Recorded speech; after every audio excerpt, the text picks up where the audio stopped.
میں نے جو آیت پڑھی اس میں اللہ رب العزت فرماتے ہیں الرجال قوامون علی النساء، کہ ہم نے مردوں کو عورتوں پر فوقیت اور فضیلت دی۔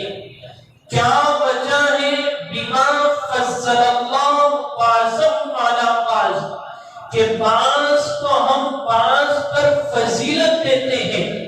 اس کی بہت ساری وجوہات ہوتی ہیں، ان میں سے بعض وجوہات آپ کے سامنے ذکر کر دیتا ہوں۔ انسان عورت کے مقابلے میں عقل کے اعتبار سے زیادہ کامل اور مکمل ہوتا ہے۔ عورت کی عقل ناقص ہوا کرتی ہے۔ عورت کے مقابلے میں مرد کمانے میں، دھمانے میں، محنت میں، جدوجہد میں آگے ہوا کرتا ہے۔ عورت کمزور ہوا کرتی ہے۔ وہ کام جو مشقت کے، محنت کے کرنے چاہیے، عورت وہ کر نہیں سکتی جو مرد کر جاتا ہے۔ تو یہ وہ چیزیں ہیں جس کی وجہ سے اللہ تعالیٰ نے مردوں کو عورتوں پر فضیلت کی تقویت دی۔ آپ کو یہ بات سن کر حیرانی ہوگی کہ اللہ نے حاکم اور محکوم کا نظام چلا کر عورت کے ساتھ اس قدر انصاف پسندی کا معاملہ کیا کہ دنیا کا شاید کوئی مذہب اس تعلق سے سوچا بھی نہ ہو۔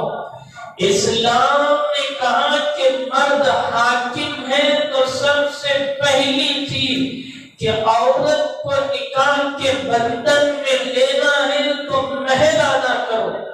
مہر ادا کر کے عورت کے دل کو خوش کیا اور اس بات کا پیغام عورت کو بھی پہنچایا اور مرد کو بھی پہنچایا کہ یہ مال کے ذریعے فوقیت رکھتا ہے، فضیلت رکھتا ہے اور کماتا دھماتا ہے۔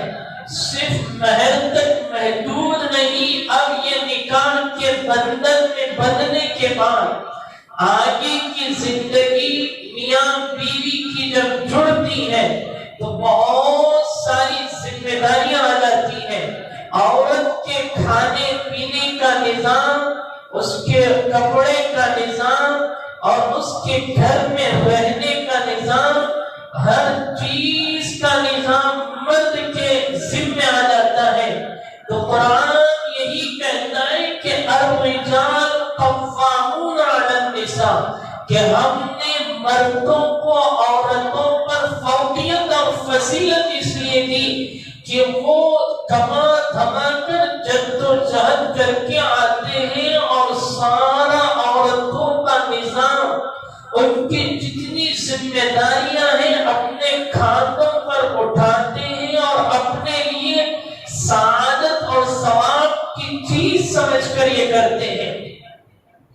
اگر عورت کو حاکم بنا دیا جائے، مرد کو محکوم بنا دیا جائے، مرد کو تابع کر دیا جائے، تو پھر یہی ہوا کہ عورت کو چاہیے کہ عورت سارے مرد کی ذمہ داری اٹھائے، اس کے کپڑے کا نظام بنائے، اس کے کھانے پینے کا انتظام کرے، اس کے رہن سہن کا انتظام کرے۔ یہ عورت کے اوپر ذمہ داری آ جاتی ہے۔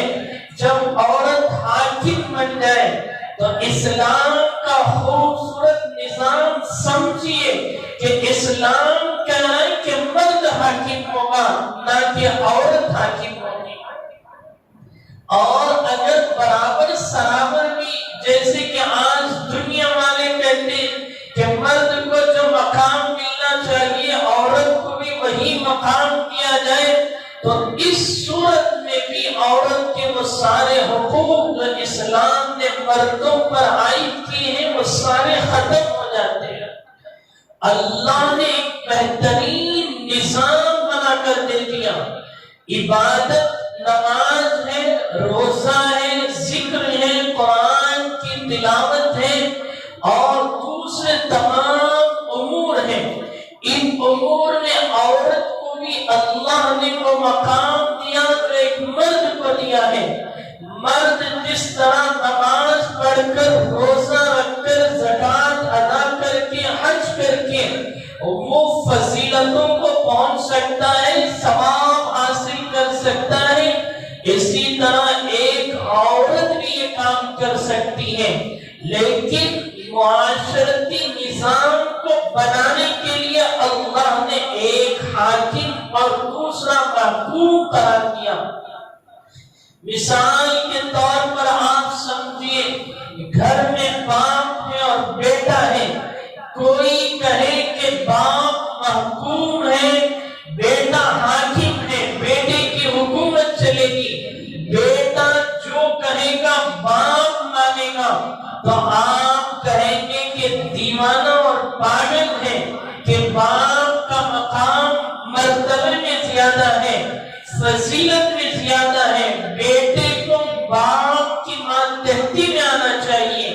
تو یہ دنیا کا نظام بھی یہی کہتا ہے، تو شریعت بھی یہی کہتی ہے کہ اسلام جو بہترین نظام تمہیں دیتا ہے وہ یہ ہے کہ عورت محکوم ہوگی، مرد حاکم ہوگا۔ اس سے نظام خوبصورتی کے ساتھ چلے گا۔ قرآن نے ایک تو فضیلتوں کی وجہ بیان کی، لیکن ایک بنیادی وجہ ذکر فرما دی، بما انفقوا من اموالہم۔ فضیلت کو دینے کی بنیادی وجہ یہ ہے کہ وہ مال خرچ کرتا ہے، محنت کر کے عورت کی ہر ذمہ داری کو پورا کرتا ہے، اس بنیاد پر اسے فضیلت دی گئی۔ آگے قرآن کہتا ہے کہ بعض عورتیں وہ ہیں جو نیک ہوتی ہیں، اچھی ہوتی ہیں، تنہائی میں شوہر کی امانت کا خیال رکھتی ہیں، شوہر کے ساتھ خیانت نہیں کرتی، بغیر پوچھے کہ گھر سے باہر نہیں نکلتی، عورت کی مرد کی فرما بردار ہوا کرتی ہے۔ قرآن نے ایسی عورتوں کی تعریف فرمائی، لیکن جب یہ عورتیں بھی رہیں گی تو بعض عورتیں وہ ہوں گی جو بری ہوں گی اخلاق اور کردار کے اعتبار سے، زبان اچھی استعمال نہیں کریں گی، بات کریں گی تو شوہر کو تانے دیں گی، بات کریں گی تو شوہر پر گالی گلوچ کرتی ہوئی نظر آئیں گی، بدتمیزی کرتی ہوئی نظر آئیں گی۔ تو ایسی عورتوں کو کیسے سنبھالا جائے؟ قرآن نے اس کا نظام بیان فرمایا۔ قرآن نے کہا کہ پہلی وجہ یہ ہے کہ جب عورتیں بد اخلاق، بد کردار ہو جائیں تو محبت سے انہیں سمجھاؤ، نرمی سے انہیں سمجھاؤ کہ دیکھو اس میں خوبصورتی ہے، اچھے اخلاق پیدا کرو، شوہر کی بات مانو، اللہ کے نبی نے، قرآن نے یہ فضیلتیں بیان فرمائی۔ اگر اس سے بھی باز نہ آئے تو قرآن کہتا ہے کہ ایک شریفانہ عمل بتلایا، وہ عمل یہ ہے کہ بیوی میں رات میں سوتے ہوئے جب اس کے پہلو میں لیٹتے ہو تو اپنا بستر اس سے جدا کر لو، الگ کر لو، یعنی جس کمرے میں وہ آرام کرتی ہے اس کمرے سے اپنے بستر کو الگ کر کے دوسرے کمرے میں ڈال لو۔ عورت بھی باغیرت ہوا کرتی ہے، وہ سمجھ جائے گی کہ شوہر میرے سے ناراض ہے، میری بد کرداری سے ناراض ہے، تو وہ تمہیں منانے کی کوشش کرے گی۔ یہ دوسرا شریفانہ عمل بتلایا۔ تیسرا عمل قرآن نے بتلایا کہ اگر اس سے بھی نہ سدھرے تو تمہیں چاہیے کہ اسے مارو، لیکن مارنے کی حد شریعت نے متعین کر دی، جس طرح چاہو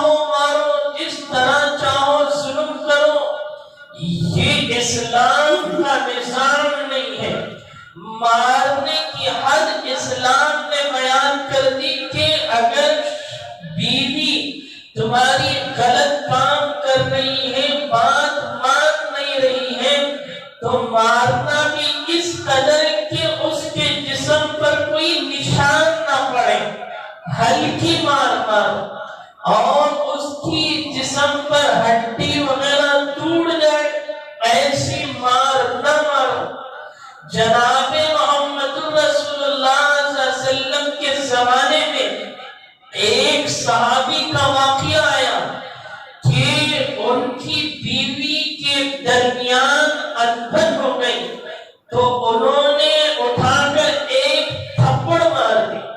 تھپڑ مارنے کی وجہ سے وہ حضور کی خدمت میں پہنچی، حضور علیہ السلام سے عرض کیا کہ میرے شوہر نے مجھے تھپڑ مار دیا۔ حضور نے فرمایا کہ تم بھی اسے تھپڑ مار کر اپنا بدلہ برابر سرابر کر دو۔ لیکن قرآن کی آیت نازل ہوئی، اے اللہ کے نبی ایسا مت کیجئے، مارنے کی تنبیہ کی اجازت دیجئے، لیکن اس کی حد متعین کر دیجئے کہ اتنی مار نہ ہو جس میں ظلم اور تشدد جھلکتا ہو، اتنی مار تو ہونی چاہیے جس سے عورت صحیح رخ پر آ جائے۔ اللہ نے اس آیت کے ذریعے اپنے نبی علیہ السلام کو یہ سمجھایا۔ تو یہ قرآن کا نسخہ کیمیا ہے، نسخہ امتیاز ہے جو امت کو دیا گیا۔ آج نہ مرد اس بات کو اپناتے ہیں اور نہ قرآن کے اس نسخے پر عمل کرتے ہیں، اس لیے کہ اگر وہ پڑھے ہوں گے، قرآن کو جانے ہوں گے تو عمل کریں گے، قرآن سے ناواقف ہوں گے تو کہاں سے عمل ہوگا؟ جس کی وجہ سے ظلم و ستم کی داستانیں عورتوں پر اس قدر بڑھتی ہوئی آ رہی ہیں کہ اسلام پر غلط جملے کسے جا رہے ہیں، اسلام پر غلط بول بولے جا رہے ہیں۔ ہمارے نوجوانوں کو ان حرکتوں سے باز آنا چاہیے کہ ہمیں اسلام نے جو دستور دیا ہے اس کے مطابق زندگی گزارنے کی ضرورت ہے۔ اور آگے قرآن نے ایک چوتھا نسخہ بھی بیان فرمایا کہ بیوی اگر سدھر نہیں رہی ہے سمجھانے سے، بیوی سدھر نہیں رہی ہے بستر کے الگ کرنے پر، بیوی اگر سمجھ نہیں رہی ہے مار پٹائی پر جو شریعت کے حدود میں رہتے ہوئے اجازت دی گئی، تو قرآن کہتا ہے کہ اب شوہر کی طرف سے ایک ایسا آدمی جو ان دونوں کو ملا جلا سکتا ہو، تصفیہ کر سکتا ہو، ایسے آدمی کو مقرر کیا جائے۔ بیوی کی طرف سے ایک ایسا آدمی مقرر ہو جو خاندان میں بڑا ہو، عقل مند ہو، خاندان کے لوگ اس کو مانتے اور سمجھتے ہو، تو دونوں کی طرف سے ایک ایک فرد آئے اور دونوں کو اپنے درمیان میں بٹھائیں اور دونوں کو اپنی اپنی غلطیوں پر تنبیہ کرا کر صحیح رخ پر زندگی گزارنے کی تلقین کریں۔ سوچئے قرآن کتنی دور اندیشی تک ہمارے لیے پیغام لے کر آیا ہے۔ آج لوگ سمجھتے ہیں کہ میاں بیوی میں جھگڑا ہو جائے تو ہمارا کیا ذمہ، خاندان کے خاندان ٹوٹ رہے ہیں، کوئی ملانے جلانے کے لیے تیار نہیں، ان کی مصیبت ان کے ہاتھ جائے۔ کوئی یہاں تک کہ ہم نے دیکھا کہ بعض جوڑے جب نہیں جڑتے ہیں اور ماں باپ اور خاندان میں سے بڑے افراد جلد از جلد قدم نہیں اٹھاتے تو بچے اور بچیاں پھانسیاں ڈال کر دنیا سے چلے جاتی ہیں۔ ابھی ہمارے ایک علاقے میں ایسا واقعہ پیش آیا کہ ایک بچی 19-20 سال کی میاں بیوی میں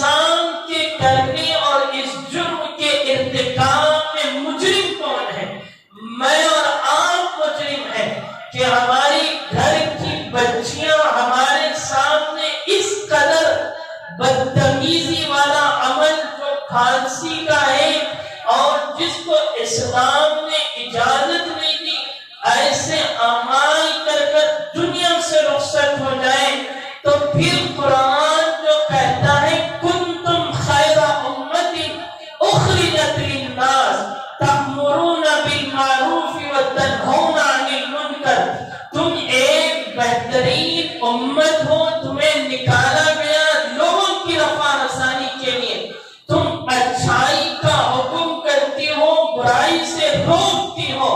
اچھائی کو حکم دینا اچھی بات ہے، لیکن برائی سے روکنا یہ بھی امر بالمعروف ہے۔ آج یہ چھوٹتا جا رہا ہے۔ ہم میں سے ہر ایک کی ذمہ داری ہے کہ ہم اس پر توجہ فرمائیں۔ میں نے کہا کہ بچی نے پھانسی کا پھندا اپنے گلے میں لٹکا لیا، کیا وجوہات ہیں جو ہمارے گھروں میں اس قدر بچیاں ان برائیوں کی طرف جا رہی ہیں؟ ہم اگر غور کریں، اپنی عقل کو دوڑائیں، بہت سارا نظام ایسا آ چکا ہے جس کی وجہ سے ہماری بچیاں آزاد رہنا چاہتی ہیں۔ مغربی تہذیب کی دل دادا ہیں، عاشق ہیں، یورپ میں پیدا ہوئی ہو، اس قدر وہ اپنے اندر جذبات رکھتی ہیں، اپنے جسم کو چھپانا نہیں چاہتی، بغیر پردے کے باہر نکلنا ان کا شعار اور پسندیدہ عمل بن چکا ہے۔ گھروں میں کام و کاج پر توجہ نہیں دیتی، شوہر آئے تو زبان صحیح استعمال نہیں کرتی، شوہر کے لیے کھانے پینے کا انتظام نہیں کرتی، اور شوہر کے لیے بنتی سنورتی نہیں، باہر نکلتی ہے۔ دشمنان اسلام کا ایک بڑا طبقہ اس کے جسم پر وار کرنے کے لیے تیار رہتا ہے، وہاں بد سور کر جاتی ہے۔ شریعت کہتی ہے شوہر کے لیے بد سورو، اس لیے کہ جب وہ تمہیں دیکھے تو تمہاری طرف وہ راغب ہو اور اس کے جذبات ابھرے اور وہ اپنی خواہشات کو تمہارے ذریعے پورا کرے۔ اللہ کی پناہ نبی کریم علیہ السلام نے وہی نے ارشاد فرمائی، ایسی عورت پر جو رات کو بستر پر سوتی ہے، شوہر کے بلانے کے باوجود وہ شوہر کی جو ضرورت ہے اسے پورا نہیں کرتی، اور رات بھر شوہر اس عمل کی وجہ سے بیوی سے ناراض ہو کر سوتا ہے۔ اللہ کے نبی فرماتے ہیں پوری رات اللہ کے فرشتے اس عورت پر لعنت بھیجتے ہیں۔ کتنی خطرناک وعید اللہ کے نبی نے ارشاد فرمایا، بخاری اور مسلم کی روایت ہے۔ ایک اور حدیث میں اللہ کے نبی نے فرمایا، قسم ہے اس ذات کی جس کے قبضے میں سارے انسانوں کی جان ہے، یعنی خدائے پروردگار کی قسم اٹھا کر اللہ کے نبی فرماتے ہیں کہ وہ عورت جو رات میں شوہر کے بلانے کے باوجود نہ آئے تو اللہ تعالیٰ اس عورت سے اس وقت تک ناراض رہتے ہیں جب تک کہ اس کا شوہر اس سے راضی نہ ہو جائے۔ شوہر جس وقت راضی ہوگا اللہ بھی راضی ہو جائیں گے، اور جب شوہر ناراض رہے گا، 2 دن ہو، 4 دن ہو، مہینہ ہو، 4 مہینے ہو، اس وقت تک اللہ کی ناراضگی اس عورت پر برستی ہے۔ یہ حدیثیں بیان فرما کر اللہ کے نبی نے امت پر احسان فرمایا کہ عورتیں بنے سنورے، اپنا لباس اچھا پہنے تو اپنے شوہروں کے لیے پہنے۔ یہ وہ باتیں ہیں جو ہم اپنے گھر کی عورتوں کو نہیں بتا پاتے، جس کی وجہ سے ہماری عورتیں بد سے بدتر زندگی گزارنے والی ہو گئی، اور یہ جو بچیاں پھانسی پر چڑھ رہی ہیں اور ظلم و تشدد کا شکار ہو رہی ہیں، ان میں سے اکثر جو مسائل دارالافتاء میں آتے ہیں، مدارس میں اور علماء کے پاس آتے ہیں، ان میں سے اکثر شکایتیں یہی ہوتی ہیں کہ عورت ہماری کسی چیز کا لحاظ نہیں کرتی۔ لعنت ہو اللہ کی لعنت، فرشتوں کی لعنت اللہ کے نبی نے فرمائی، تو ہماری کیا باتیں ہیں؟ آپ دیکھیں کہ ایک مرد جب صبح سے شام تک جاتا ہے اپنی بیوی بچوں کے روزانہ کے گزرانے کو پورا کرنے کے لیے کمائی کرتا ہے، جدوجہد کرتا ہے، محنت کرتا ہے، اتنی ساری محنت کر کے جب گھر آئے تو وقت پر دستر نہ بچھے، پانی نہ لگے اور پھر اس کی خواہش پوری نہ ہو، تو پھر یہ ساری محنت جو کر رہا ہے اس محنت پر وہ عورت جو ہے پانی پھیر رہی ہے۔ اسے چاہیے کہ اس بات کو سمجھے۔ آگے قرآن نے ایک اور نسخہ بیان فرمایا جو انتہائی اہمیت کا حامل ہے۔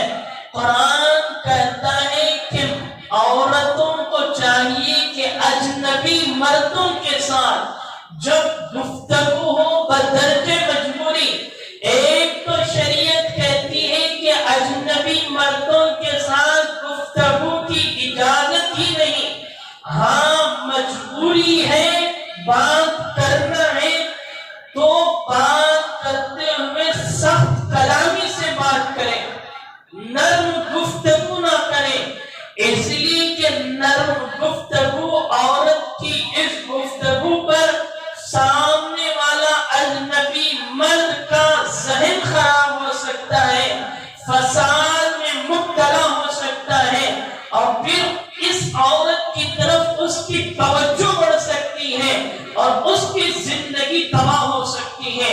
قرآن کتنا عظیم نسخہ کیمیا ہے کہ عورتوں کو اجنبی مردوں سے بات کرنے کی اجازت دی بھی ہے، تو پھر کہا کہ ایسی بات کرو کہ سختی جھلکے، نفرت جھلکے، محبت اور الفت نہ جھلکے، اس لیے کہ جب تمہارے سے دوسری مرتبہ وہ گفت و شنید کا ارادہ بھی کرے تو پھر اسے ذہن میں آ جائے کہ یہ عورت میرے پلے میں پڑنے والی نہیں، یہ عورت میری جال میں پھنسنے والی نہیں۔ تو قرآن نے یہ نسخہ کیمیا بتلایا، لیکن برخلاف آج ہماری عورتیں جب اپنے شوہروں سے گفتگو کرتی ہیں تو بدزبانی اور وہ ساری چیزیں اپنی زبان پر لا دیتی ہیں جسے نہیں لانا چاہیے۔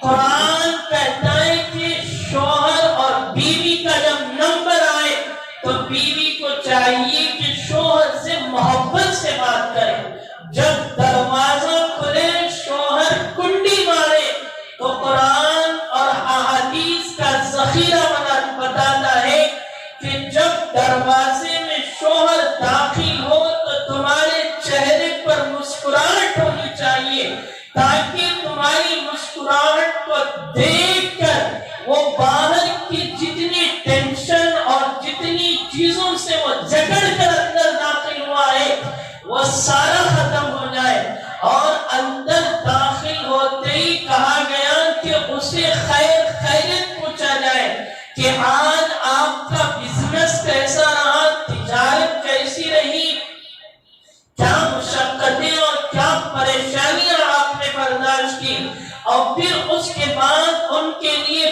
پانی لایا جائے، گلاس میں پانی دیا جائے، اور پھر ایک گھنٹہ گزرنے کے بعد گھر کی جو ضروریات ہیں وہ ان کے سامنے رکھی جائے۔ دروازہ کھولتے ہی گھر میں نمک نہیں، مرچی نہیں، فلاں نہیں، اتنے ٹینشنوں سے آیا ہے تو پھر اس پر کیا حالت گزرے گی۔ یہ ساری وہ چیزیں ہیں بچے کو ماں باپ سمجھا کر بھیجیں اور قرآن کے ان جزیات کو ایک ایک کر کے بتائیں تاکہ یہ ہمارے گھر جو جڑنے والے ہیں ٹوٹ نہ پائے، نفرت کے دلدل میں پھنس نہ جائیں۔ ایک صحابی کا واقعہ اس درمیان آپ کو ذکر کر دیتا ہوں۔ صحابی ہیں، ان کی بیوی صحابیہ ہیں، رضی اللہ تعالی عنہا خدمت اتنی کرتی تھی اور اتنی وفادار اور محبت میں اس درجے آگے کہ وہ رات میں کولی، دن بھر کولی کرتے تھے ان کے شوہر۔ اور آج تو ہمارے جیسے اے سی والے گھر تو نہیں تھے، صحابہ کے گھر تو جھوپڑی کے گھر تھے۔ وہ داخل ہوئے تو وہ پانی منگوایا اور پانی لانے تک ان کو نیند لگ گئی۔ جو صحابی شوہر تھے، تھکا ماندہ آدمی اس زمانے کی محنت اور آج کے زمانے کی محنت کا مقابلہ ہم نہیں کر سکتے، بیٹھے تو نیند آ جائے اس قدر تھکان ہوا کرتی تھی، بیٹھے تو نیند۔ اور ہماری طرح کمرے بھی بڑے نہیں تھے کہ دو دو کمروں سے پار ہو کر پانی لینے کے لیے جایا جائے، ایک حال ہوتا تھا۔ اور جھوپڑی میں پکوانے کی ایک جگہ تو جگہ بھی کم ہے، پانی لانے میں کتنی دیر ہو سکتی ہے آپ سوچ نہیں سکتے۔ لیکن نیند آ گئی، سو گئے۔ پوری رات ان کی جو بیوی تھی وہ اس انتظار میں رہی کہ میرے شوہر اٹھے، میں ان کو پانی کا ایک بوند پلا دوں۔ تھکا ماندہ آدمی ہے، میرے لیے محنت کر کے آتا ہے۔ رات میں گھر میں جب مرد دیر سے آئے کام سے تو بیویاں سو جاتی ہیں اور پوچھتی تک نہیں کیا کھایا۔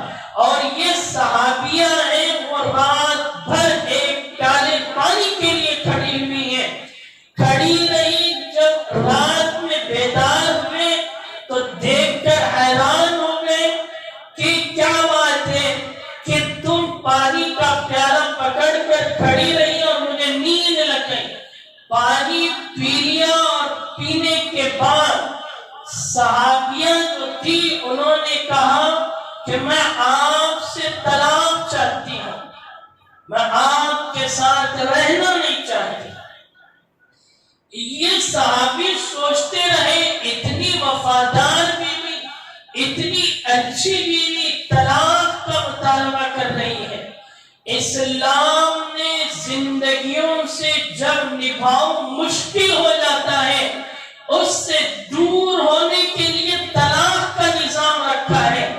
یہ اتنا بہترین نظام ہے کہ مرد کو اگر بیوی سے نبھاؤ نہیں ہو رہا ہے، طلاق کے ذریعے جدا ہو جاؤ، اور عورت کو مرد کے ساتھ نبھاؤ نہیں ہو رہا ہے، خلا کے ذریعے الگ ہو جاؤ۔ دیکھیے اس نظام کے ذریعے کتنی برائیوں سے انسان بچتا ہے۔ اگر یہ نظام نہ ہوتا تو عورتوں پر ظلم و تشدد کی انتہا اور زیادہ بڑھ جاتی۔ اللہ نے اس نظام کے ذریعے الگ کر دیا، اب آگے وہ جس طرح چاہے، جس کے ساتھ چاہے نکاح کے ذریعے زندگی گزار لیں۔ اب جب نبھاؤ نہیں ہوتا ہے تو پھر مار جھگڑے گالی گلوچ میں اس قدر آگے چل جاتے ہیں کہ مرد طاقتور ہوتا ہے، اس طاقت کا فائدہ اس قدر اٹھاتا ہے کہ عورت پر تیل چھڑک کر جلا بھی دیتا ہے، عورت کو چاقو کے ذریعے کاٹ کر قتل بھی کر دیتا ہے، عورت کے جسم پر چھری پھیر دیتا ہے، سگریٹ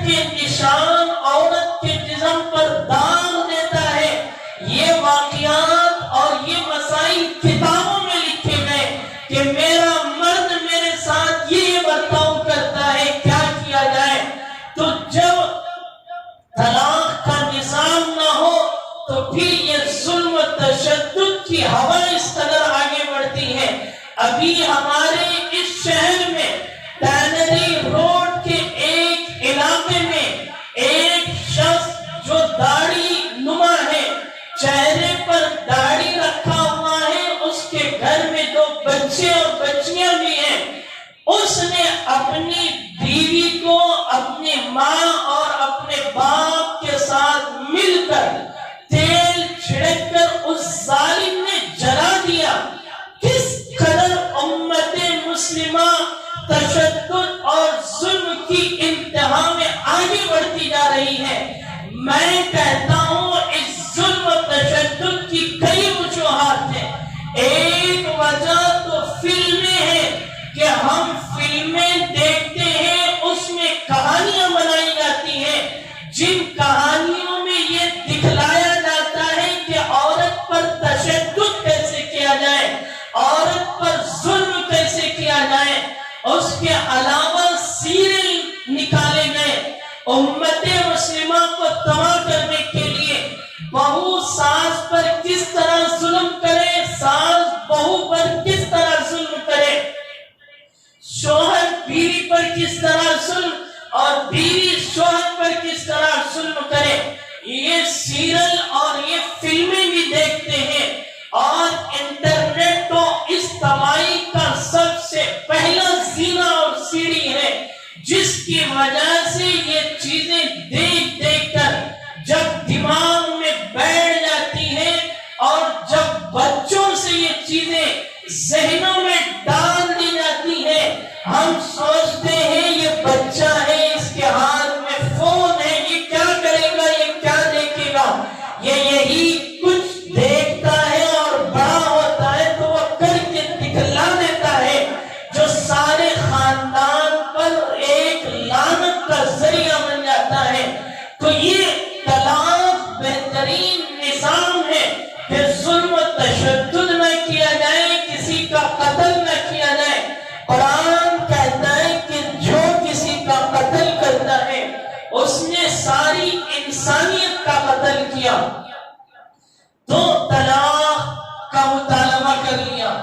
شوہر سے بچنے کے لیے صحابیہ نے کہا کہ میں آپ کے ساتھ رہنا نہیں چاہتی، مجھے طلاق دے دیجئے۔